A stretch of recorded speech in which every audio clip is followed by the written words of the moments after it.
Hi welcome to my channel. నా పేరు అఖిల and ఈరోజు వీడియోలో నేను చికెన్ దమ్ బిర్యానీ రెసిపీ చేస్తున్నా. చికెన్ బిర్యానీ అంటే చాలా మంది చాలా కాంప్లికేటెడ్గా చేస్తారు కదా, మనం ఇంట్లో చేసుకోవడానికి బెస్ట్ ప్రాసెస్ ఇది. సింపుల్గా, ఈజీగా అండ్ కిచెన్లో ఎక్కువ టైం స్పెండ్ చేయకుండా చేసుకోవాలంటే you have to watch this recipe. నేనైతే ఫస్ట్ బాస్మతి రైస్ వాష్ చేసుకుంటున్నాను. రాయల్ బాస్మతి రైస్ యూస్ చేస్తాను నేను యూజువల్లీ బిర్యానీ చేయాలంటే. నాకు దాని ఫ్లేవర్ అండ్ టెక్స్చర్ రెండు నచ్చుతాయి బాగా. సో ఒక 4-5 టైమ్స్ వాష్ చేసుకున్న తర్వాత కొంచెం వాటర్ క్లియర్గా వస్తున్నాయి అన్నప్పుడు స్టాప్ చేసి ఇంకా 30 minutes to 1 hour లోపు నానబెడతాను. నేను చికెన్ థై పీసెస్ యూస్ చేస్తున్నాను. మీరు కావాలంటే లెగ్స్ కూడా ఇందులో మిక్స్ చేసుకోవచ్చు.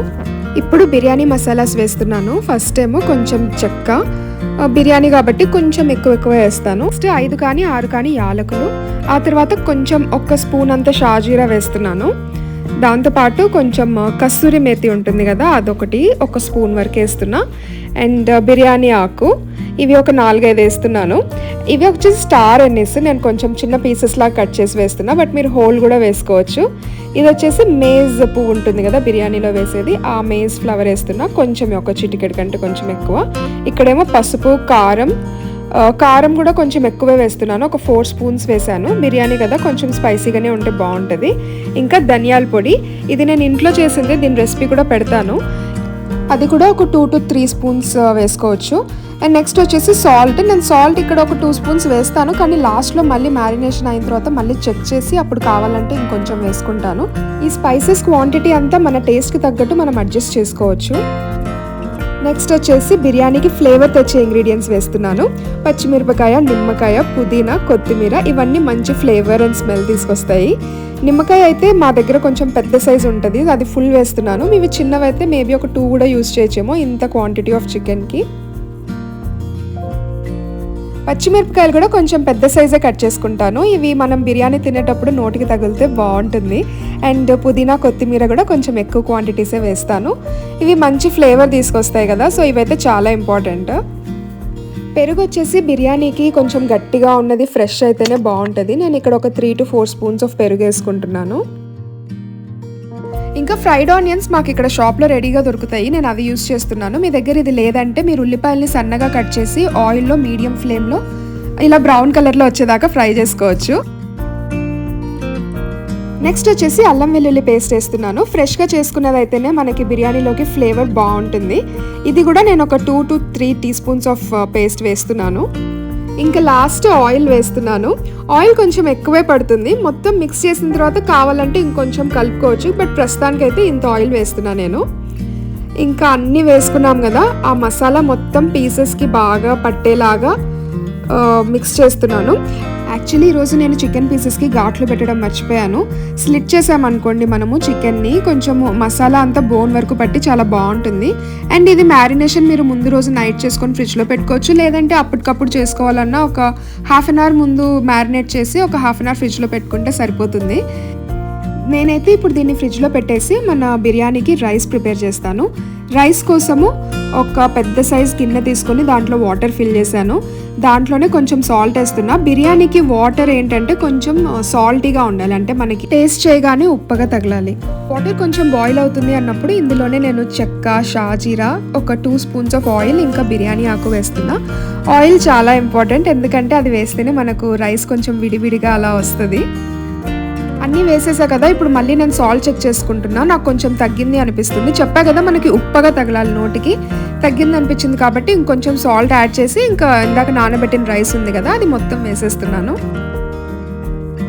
అక్కడ బాయిల్ అవుతుంది కదా, ఇందాక మ్యారినేట్ చేసిన చికెన్ ఫ్రిడ్జ్లోంచి తీసా నేను. ఆయిల్ చూసారా కొంచెం ఇలా పైకి సపరేట్ అయ్యి వచ్చింది కదా, ఇలా కనపడాలి. ఇలా ఉంటే మనకి ఆయిల్ సరిపోయింది ఇందులోకి అని అర్థము. ఇలా లేదు అంటే కొంచెం తగ్గింది అని ఇంకొంచెం యాడ్ చేసుకోవచ్చు. ఇప్పుడు ఈ మ్యారినేట్ అయిన చికెన్ని నేను బిర్యానీ హండీలోకి ట్రాన్స్ఫర్ చేస్తున్నా. ఈ హండీ వచ్చేసి నేను ఇండియాలో తీసుకున్నాను 3 years బ్యాక్ ఇండియా వెళ్ళినప్పుడు. ఇది ప్రెస్టేజ్ బ్రాండ్ది. నాకు బిర్యానీకి అయితే ఈ హండీ చాలా పర్ఫెక్ట్గా ఉంది అనిపిస్తుంది. సో చికెన్ పీసెస్ అన్నీ కింద బేస్కి తగిలేలాగా మనము దాంట్లో సెట్ చేసుకోవాలి. ఆ తర్వాత మిగిలిన మసాలా అంతా దానిపైన ఇలా స్ప్రెడ్ చేసుకోవచ్చు. ఇది పెట్టేసుకున్న తర్వాత ఇప్పుడు నేను రైస్ చూస్తున్నాను. రైస్కి నేను యాక్చువల్లీ టైమర్ పెట్టుకుంటా 6 minutes ఉడికితే నాకు కరెక్ట్గా వచ్చినట్టు. సో ఇది చూసారు కదా, ఒక 80 to 85% కుక్ అయింది రైస్. ఇది మొత్తం ఇలా నేను డ్రైన్ చేసుకొని వాటర్ దాన్ని చికెన్ పైన మనం ఇప్పుడు లేయర్స్ లాగా పెట్టుకుందాము. లేయర్స్ లాగా పెట్టుకున్న తర్వాత నేను కొంచెం కలర్ యాడ్ చేస్తున్నా. మీరు కలర్ స్కిప్ చేసి కుంకుమ పువ్వు కూడా పాలల్లో సోక్ చేసి అది కూడా యూస్ చేయొచ్చు. కానీ ఈరోజు అయితే నేను కలర్ వాడుతున్నాను. ఫస్ట్ ఏమో ఆరెంజ్ కలర్ వేస్తున్నాను, ఆ తర్వాత మళ్ళీ లేయర్స్ లాగా వేసి ఆ దానిపైన మళ్ళీ ఇంకొంచెం ఒక్క పించు ఎల్లో కలర్ ఫుడ్ కలరింగ్ వేస్తున్నాను. Food colour is totally optional, మీరు దీన్ని కంప్లీట్గా స్కిప్ చేసేయచ్చు. ఇప్పుడు దీనిపైన కూడా నేను మళ్ళీ లేయరింగ్ చేస్తున్నాను రైస్ని. ఇంకా ఇది లాస్ట్ లేయర్ అనుకోండి. ఈ లేయరింగ్ అయిపోయిన తర్వాత దీనిపైన నేను ఇప్పుడు మళ్ళీ కొంచెం ఫ్రైడ్ ఆనియన్స్ వేస్తాను. మీరు కావాలంటే ఈ స్టేజ్లో కొంచెం కొత్తిమీర, పుదీనా ఇవి కూడా యాడ్ చేసుకోవచ్చు. ఫ్రైడ్ ఆనియన్స్ తర్వాత ఒక 2 స్పూన్స్ నెయ్యి వేస్తాను. నెయ్యి అయితే చాలా ఇంపార్టెంట్, ఇది స్కిప్ చేయొద్దు. మీరు ఇక్కడ 1 spoon kewra water, 1 spoon rose water అవి కూడా వేసుకోవచ్చు. ఇంకా దమ్కి యూజువలీ పిండి వాడతాం కదా, నేను పిండి వాడట్లేదు, అల్యూమినియం ఫాయిల్ యూస్ చేస్తున్నాను. ట్రస్ట్ మీ ఇదైతే బాగా వర్క్ అవుతుంది దమ్కి. కాకపోతే మనం పైన ప్రాపర్గా వెయిట్ పెట్టాలన్నమాట. నేను ఎలా యూస్ చేస్తాను వెయిట్ అనేది చూపిస్తాను మీకు. ఇప్పుడు నేను ఒక్క ఫాయిల్ వేసా కదా, దానిపైన మళ్ళీ ఇంకొక ఫాయిల్ వేస్తున్నాను, జస్ట్ టు బి ష్యూర్ ఏది బయటికి రాకూడదు అని చెప్పేసి. సో సెకండ్ లేయర్ ఆఫ్ ఫాయిల్ని కూడా ఇలా ఫోల్డ్ చేసి మొత్తం నీట్గా సర్దేస్తాను, ఎక్కడ లీక్ అవ్వకుండా అట్లా. దీనిపైన ఇప్పుడు మూత పెట్టేసి ఆ మూత పైన మనం ఏదైనా కొంచెం బరువుగా ఉన్న ఆబ్జెక్ట్ పెట్టాలి. నా దగ్గర అయితే ఈ రోల్ ఉంది, సో అందుకని ఆ రోల్ పెడుతున్నా. ఇది యాక్చువల్లీ చాలా హెవీగానే ఉంటుంది. మీ దగ్గర ఇలాంటి హెవీ ఆబ్జెక్ట్ లేకపోతే ఇంకొక ఆప్షన్ ఉంది ఏంటంటే, ఏదైనా ఫ్లాట్గా ఉన్న గిన్నెలు ఉంటాయి కదా మన దగ్గర, అంటే ఫ్లాట్ బేస్ ఉన్న గిన్నెలు ఇలాంటివి, అది పెట్టి దానిపైన ఇంకొక ఫ్లాట్ బేస్ ఉన్న గిన్నెతో ఇలా వాటర్ ఫిల్ చేసి పెట్టుకోవచ్చు. ఇలా చూడడానికి ఫన్నీగా ఉంటుంది, కానీ ఇలా వెయిట్ అయితే పర్ఫెక్ట్గా వర్క్ అవుతుంది. హైలో ఒక 10 మినిట్స్ పెడతాను, ఆ తర్వాత సిమ్లో ఇంకొక 30 to 35 మినిట్స్ పెడతాను.